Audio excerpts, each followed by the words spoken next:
إن الحمد لله نحمده ونستعينه ونستغفره ونعوذ بالله من شرور أنفسنا ومن سيئات أعمالنا من يهده الله فلا مضل له ومن يضلل فلا هادي له وأشهد أن لا إله إلا الله وحده لا شريك له وأشهد أن محمدا عبده ورسوله يا أيها الذين آمنوا اتقوا الله حق تقاته ولا تموتن إلا وأنتم مسلمون يا أيها الناس اتقوا ربكم الذي خلقكم من نفس واحدة وخلق منها زوجها وبث منهما رجالا كثيرا ونساء واتقوا الله الذي تساءلون به والأرحام إن الله كان عليكم رقيبا يا أيها الذين آمنوا اتقوا الله وقولوا قولا سديدا يصلح لكم أعمالكم ويغفر لكم ذنوبكم ومن يطع الله ورسوله فقد فاز فوزا عظيما أما بعد فإن أصدق الحديث كتاب الله وخير الهدي هدي محمد صلى الله عليه وسلم وشر الأمور محدثاتها وكل محدثة بدعة وكل بدعة ضلالة. I know in the culture of this country we had Thanksgiving yesterday.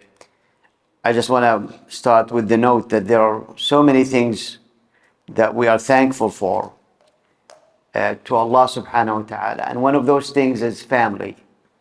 You know, the blessing of a family. And a family consists of a father, a mother, and children. That's the small family.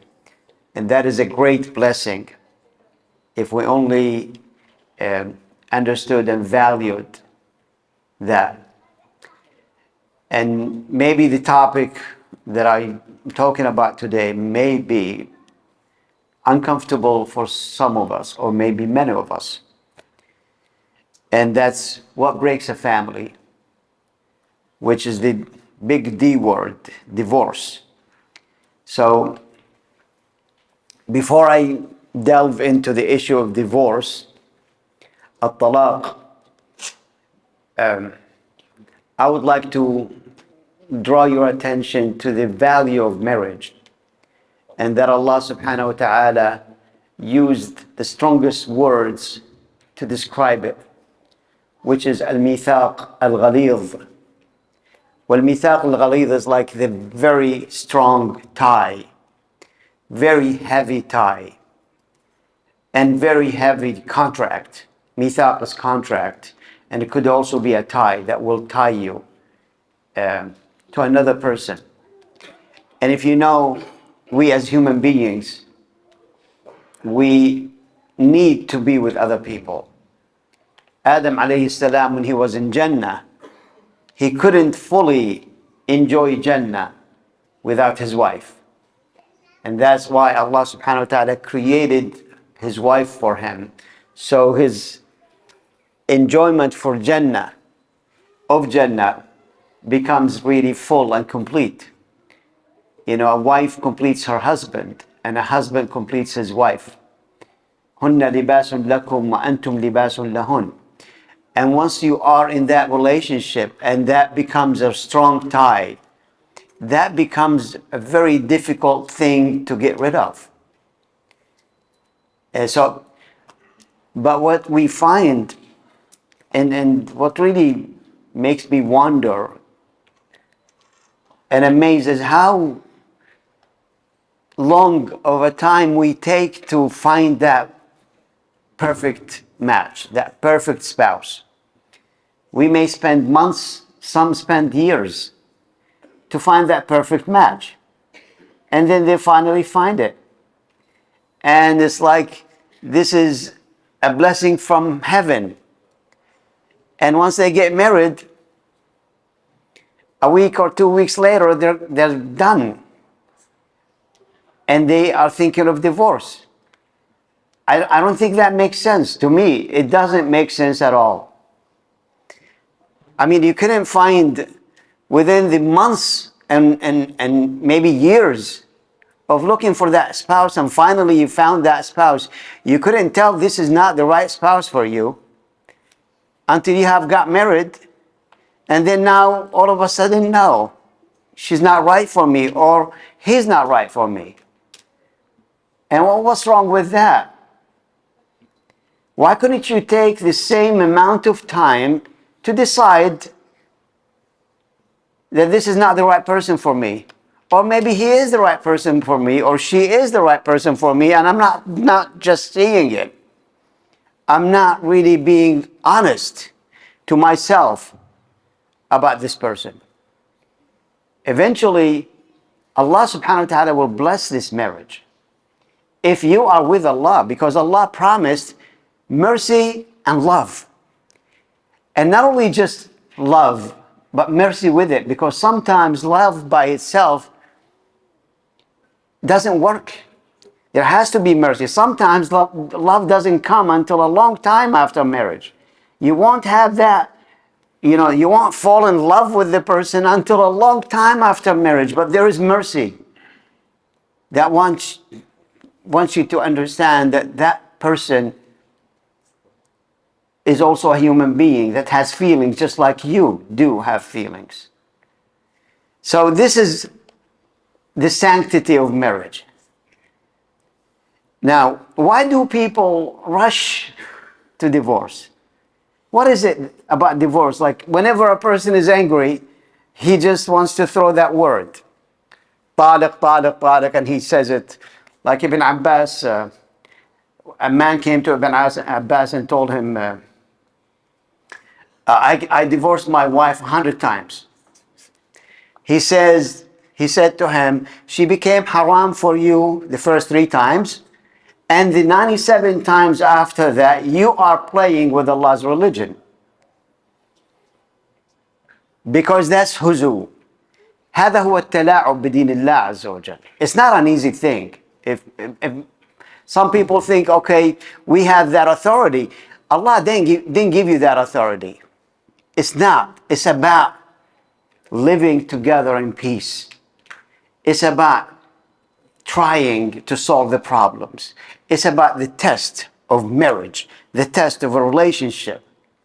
So what is it that makes people rush to divorce? 3 reasons. One is that they're completely ignorant about what divorce is about in Islam. Can you just throw a word on your wife and say you're divorced? Or can a wife just say, I want a divorce right now? Can she just say that? Can he just say, you're divorced? No, it doesn't work that way. That is called a haram divorce. There are certain things that you have to go through, that Allah made guidelines for you, that you just don't, just because you're angry, you divorce her. You can't just do that. There is a procedure that you have to follow. So ignorance about the rules of divorce. Completely ignorant. And that's why, when people come to me and say, we want to get married, I say, okay, we're going to study about marriage, but then I'm going to tell you a little bit about divorce. You say, why do you tell us about divorce? Because honestly, I don't want you to fall into any mistake in your marriage that you get divorced. So I want you to prevent that. And that's why premarital counseling is established. You go and get some counseling even before you get married, so you'll understand what you're getting yourself into. If you want to open a grocery store, you go and do a whole complete feasibility study to see if it's going to work or not. And it's just a grocery store. If you want to buy a car, you do all that kind of research about a car. But marriage, no, it's okay. It's auto drive. We're on auto drive. You can do it. No, you're not naturally created to be married. It takes skill. You're not born and then you become a teenager and then, no, you master it now. You're an expert on marriage. No. You won't know how ignorant you are about marriage until you face the first conflict in marriage. Then you'll understand, oh, I really didn't know anything about this. Nobody told me. No. You had all the signs there. You had all the opportunity to study and learn before you get into this relationship. This is an important relationship that you're replicating yourself in this relationship. What do I mean by that? You're having children. This is a valuable thing in life, that marriage is the way for you to sustain your family, to have children, to have what we call family. And you take it so lightly? No. The second thing is being unaware of the consequences. You don't know the consequences of divorce. They're dire. They're dangerous. To the point where when Iblis had a conference at one time, he had all these little Iblises, little shayateen, and he had a conference. Okay, what did he do? What did he do? Everybody came and said, I made this person fornicate. I made this person leave Islam. I made this, that. One of them came and said, I was on this person, whispering to him until he hated his wife, and I caused trouble between him and his wife, and I broke his marriage. He said, this is the one. This is the winner. The winner Iblis, the winner Shaitan, is the one that breaks a marriage. That is the winner. Because the consequences of marriage are dangerous. Breaking the Muslim family is dangerous. What is a family in Islam? It's your safety. It's your protection. It's your first school. It's where you teach your children. It's where you raise your children. It's where you have these children that will be your gate to Jannah. And for the wife, it's where you are in a relationship that leads you to Jannah or leads you to hellfire, for both of you. The consequences of divorce are dire. Imagine you're married for 30 years or 40 years and you decide you want to divorce that woman that had been with you for 40 years. Took all of your thick and thin. And now you want to get rid of her. Which family is she going to? If she's 50 or 60 years old, which family are you sending her to? Just think. How you just want to decide that after this long life of marriage, you want to end it? That's when she raises her hands to Allah subhanahu wa ta'ala. And I don't know what she will say to Allah subhanahu wa ta'ala. Why? Is it worth it? And there are so many examples. The thing is, so many examples in all of our communities.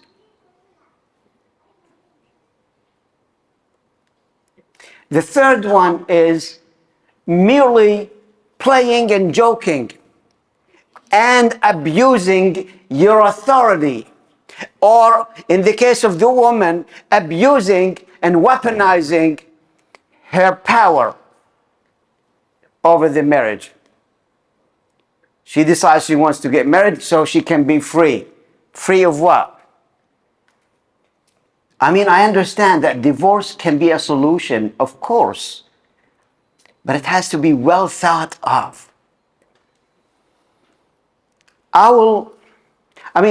For someone to say, I divorce you 3 times, what does that even mean? If only one time is not enough.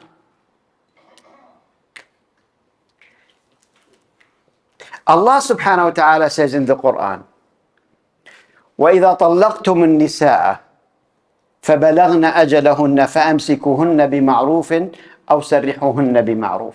Another ayah, الْإِمْسَاكُ بِإِحْسَانٍ. In another ayah, that if you divorce a woman and they are about to reach the end of their waiting period, hold them, keep them, but in goodness. Keep them with kindness, bima'ruf. What is usually known, the norms of kindness. Or sarrihuhunna bima'ruf, or let them be free with kindness. After you have fulfilled all of their rights, after you have guaranteed that they have a place to go, especially here in the West, after you have guaranteed that she's not going to be in the street, After you have guaranteed that she's going to be honored. After all, she's your sister in Islam. Would you accept that your sister in Islam be on the street, or be from shelter to shelter, or from masjid to masjid asking for help? وَلَا تُمْسِكُهُنَّ ضِرَارًا. Don't just keep them so you can harm them more. If you want to keep them with kindness. Keep them with mercy. لِتَعْتَدُوا. So you'll overstep your boundaries. Abuse your authority. Remember, Allah's authority is over you.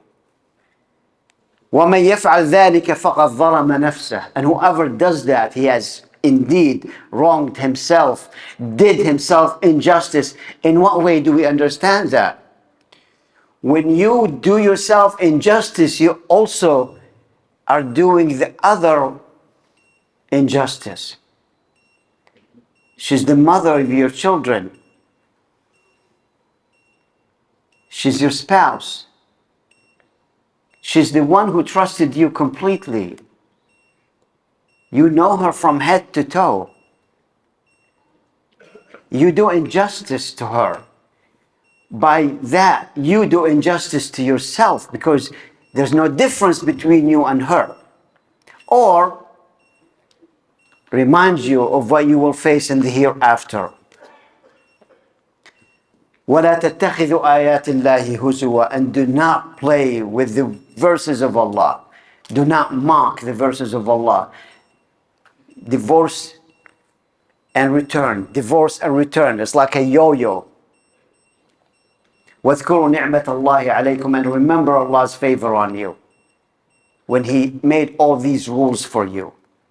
وَمَا أَنزَلَ عَلَيْكُمْ مِنَ الْكِتَابِ وَالْحِكْمَةِ. And He revealed to you from the book of Allah and the wisdom that you learn from these verses. يَعِظُكُمْ بِهِ. He admonishes you. And fear Allah. وَاتَّقُوا اللَّهِ وَاعْلَمُوا. And know that Allah is knowing of everything you do. أقول قولي هذا وأستغفر الله. Alhamdulillah, wassalatu wassalamu ala rasulillah wa ala alihi wa sahbihi wa man walah. A man came to the Prophet ﷺ and he was told that this man divorced his wife 3 times. He divorced his wife 3 times. The Prophet ﷺ became angry and he said, أَيُلْعَبُ بِكِتَابِ اللَّهِ وَأَنَا بَيْنَ أَظْهُرِكُمْ. How do you play with the book of Allah while I am with you? I didn't leave the dunya yet and you're playing with the book of Allah. Or the one who, the Prophet ﷺ was known that he had been angry with a certain tribe from Al-Ash'ariyin, a tribe from Yemen. Abu Musa al-Ash'ari, he was one of that tribe. He came to the Prophet ﷺ, he said, "Oh, Messenger of Allah, I heard that you are angry with us." Why? He says, "You divorce and return." This tribe is known for divorcing and returning, multiple times. He said, this is not how divorce is in Islam. ليس هذا بطلاق المسلمين. إذا طلقتم النساء فطلقوهن في قبل عدتهن. That you measure when the iddah is going to be calculated. Allah subhanahu wa ta'ala put so many roadblocks for you to think. He's like telling you, think about it before you do it. Just think about it. Like, for example, you can't just, when you're angry, divorce your wife while you have slept with her last night. No, you have to wait until she gets in her menses and until she's pure. And then if you want to go ahead and divorce her, it gives you time to think. So you can't divorce a woman while she is in her menstrual cycle, or when you have had relationship with her while she's in purity. You have to wait until her menstrual cycle is over. And you cannot divorce a woman 3 times like that. This is haram. And in many opinions of the scholars, that you have to bring a witness before you divorce your wife. And there are ways that you have to go through. Reconciliation before you go ahead and divorce your wife. You think about it. Think about the mercy. There are so many roadblocks. I have about 10 of them. The time cannot allow me to go over them actually, but you can go and research them. Or if you want, we'll talk about it if you want one-on-one. But there are so many roadblocks for you to think.